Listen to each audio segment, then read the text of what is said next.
Hi, and welcome back to my channel. I'm going to talk to you today about tariffs. There's a lot in the news about tariffs. I'm not going to get political about it. I'm just going to explain who pays tariffs. Okay? A lot of people don't seem to understand how it works. My credentials, I was in the international shipping industry for over 30 years. Okay? That's where tariffs come in. Every item that is imported into a country is subject to duties and taxes. Okay? Every product is given a classification in the United States as far as exporting, which is mostly what I did. Every item, right down to a little tiny nut or bolt, okay, has a classification number. It's called a Schedule B number. Okay, the Schedule B number, it's referred to by other countries by different names, but it's a harmonized tariff system. In the U.S., a Schedule B number is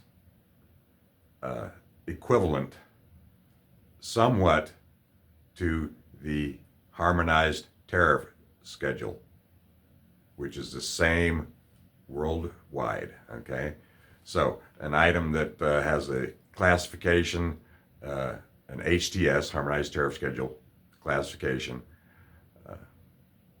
8426.80. Okay, a Schedule B number has 4 additional numbers. The first 6 digits are harmonized throughout the world. The last 4 digits, 2 to 4 digits, depending on the country, is so that country can further classify it. Okay? So a Schedule B number in the United States is 10 digits long. Okay?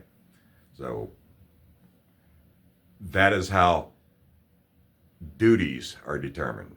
Every classification has a specific duty on it. Okay?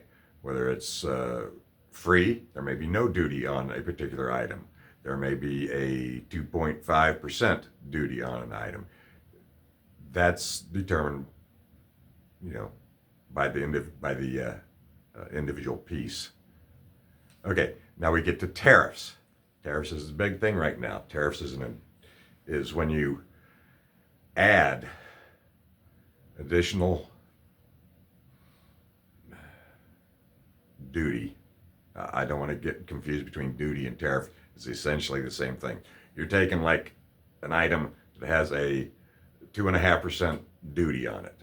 You add a tariff of 25%. You now have a product coming into the United States that the duty is 27.5%. Okay? Who pays the duty and the tariff? The importing company. Okay? So if something comes from China, we import it into the United States. The importer in the United States, the company or individual who imports it, is responsible for paying the duties and the taxes. Now, the duties are going to include the additional tariff. Okay? That is primarily how it works. There are times when the overseas company will pay the duties. That's generally only on promotional items. They're going to send it to someone and they don't want the consumer, the importing company, to have to pay any duties on it. So if there are duties or tariffs, the exporting company will pay for that. Generally speaking, on promotional items, there won't be any duty. or tariff. Okay? If an item is shipped overseas and it is a warranty replacement item, generally the company that exports it will pay that, because if their product broke under warranty, they're going to send you a replacement part. You shouldn't have to pay for that. So that can be sent to the country. It used to be known as DDU, Delivered Duties Unpaid. That is an Incoterm. That's an old Incoterm, and that's one that I first learned with when I was in the business. It's no longer used. It's been updated a number of times. It's now, what do they call that?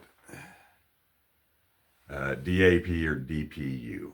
Okay, that's delivered at place or delivered unloaded.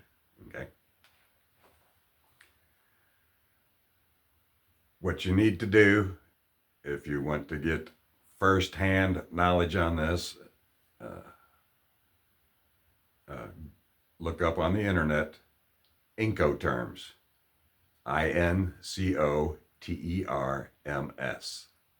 Okay, that stands for international commerce terms.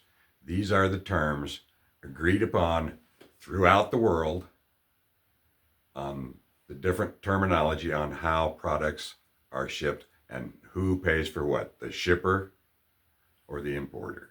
Okay, so look up Incoterms, and they've got a nice chart in there, and you can look down through it and see who pays what, whether the company is paying for the cost to ship, insurance, the duties, whatever. Look at that chart. It's a very simple chart. Okay. So, Incoterms will give you a chart on who pays what.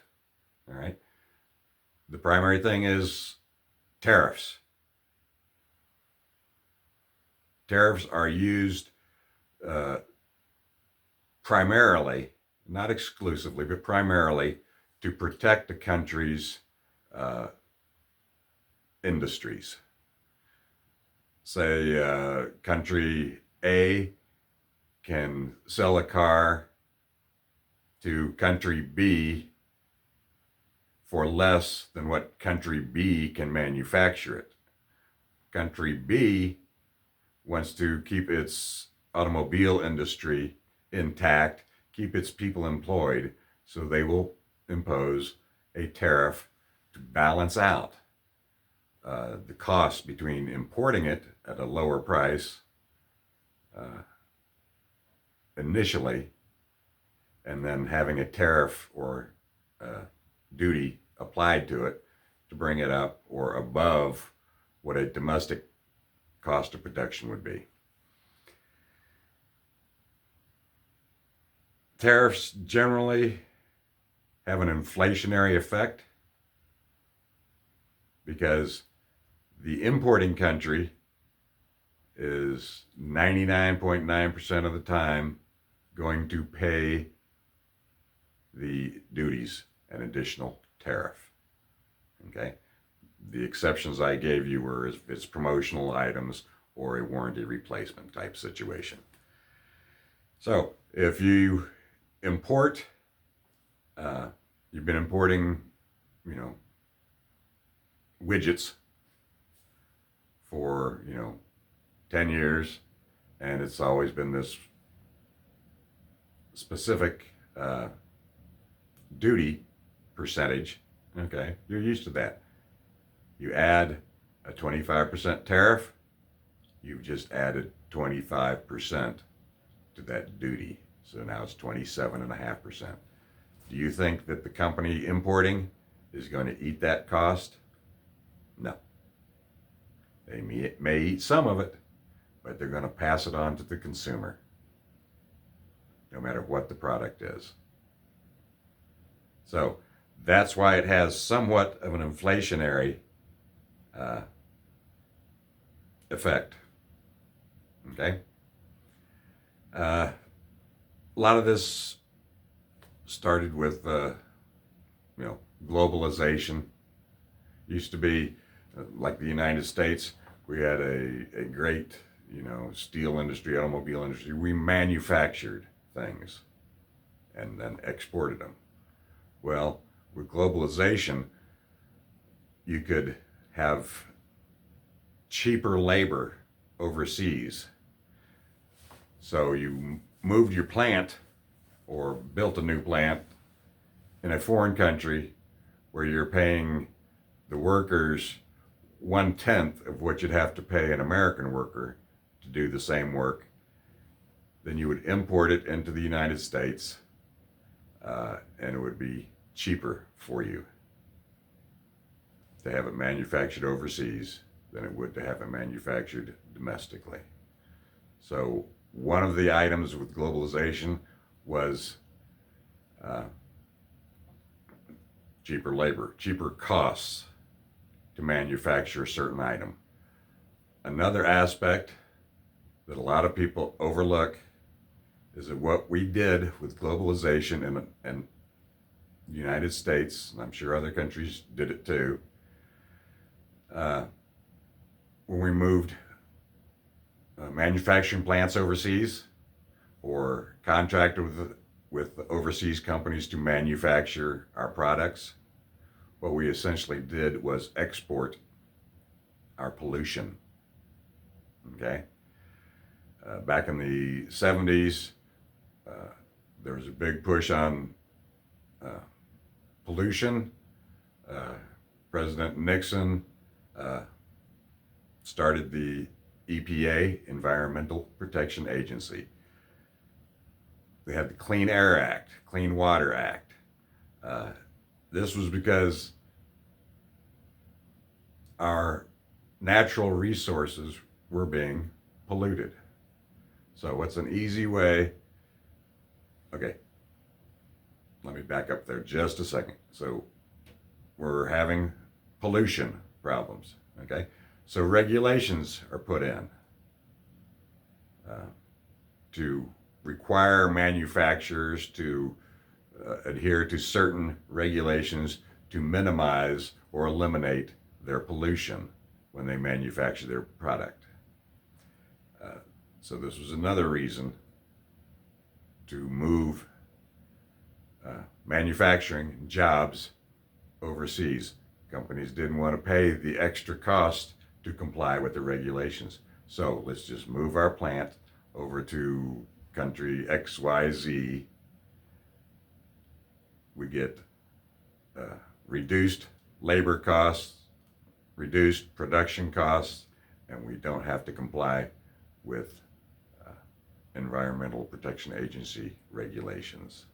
We don't have to worry about the pollution because we have exported our pollution to another country.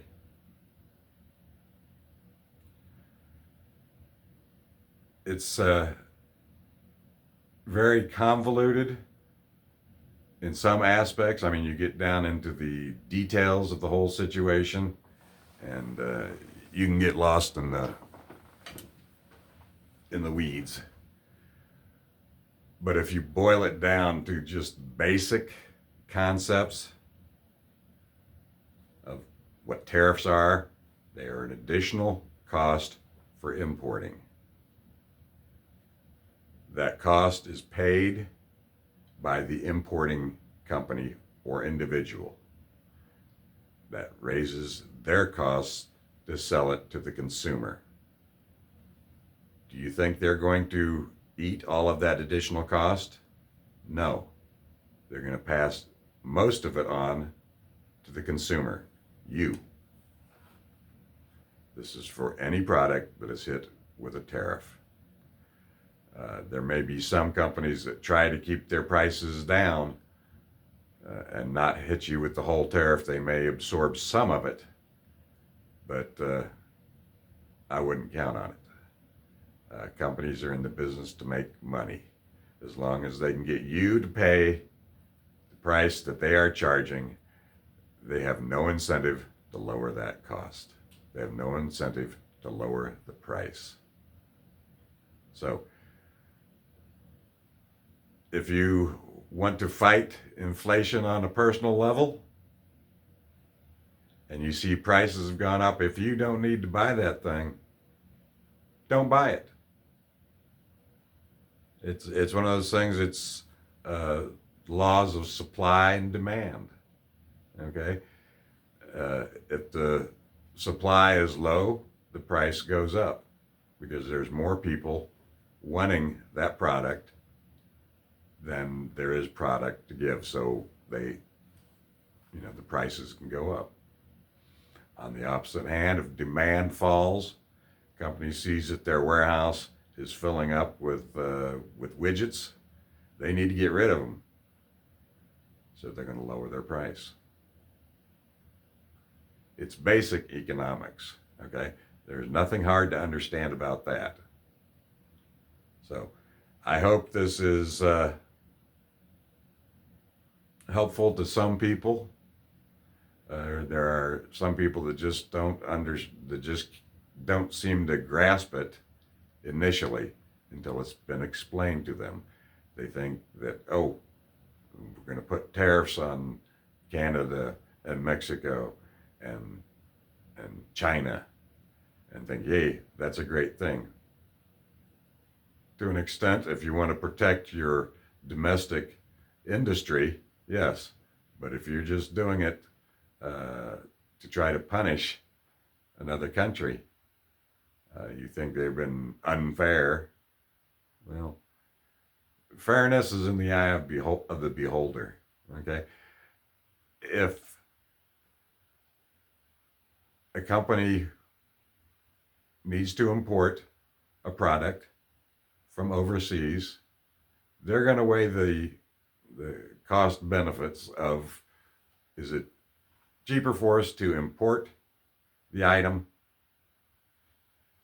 including transportation, all the costs, or is it going to be cheaper for us to manufacture it in the United States or have another company manufacture it for us? I told you that I retired a couple of years ago in the international shipping industry. I was on the shipper side for a number of years. Then I was on the freight forwarder side. A shipper goes to a freight forwarder. The freight forwarder makes the arrangements to move it from the shipper's dock overseas, okay? You're going to get into Incoterms there on where is the contract end once the ship docks or the aircraft lands. You ship either by air or ocean. Generally, you don't, in the United States, we can't ship by truck, except to Mexico and Canada, of course. You can't ship by truck to England. There's no bridge. So I hope you kind of understand now how tariffs work. Go look online and look up Incoterms. And like I said, there's a chart there that tells you who is going to pay for what, depending on what terms are used in the contract between the buyer and the seller. So I hope this helps some people clarify how tariffs actually work. Tariffs are paid by the importing country 99.9% of the time, and that cost is passed on to the consumer 99.9% of the time. I hope this helped you some. Be sure to subscribe, make a comment. I'm sure I might get some comments on this. It's not intended to be political. It's economics. Okay? I told you I was in the international shipping industry for over 30 years. I also studied economics. So subscribe, like, make a comment, and I hope you have a good day. Thank you.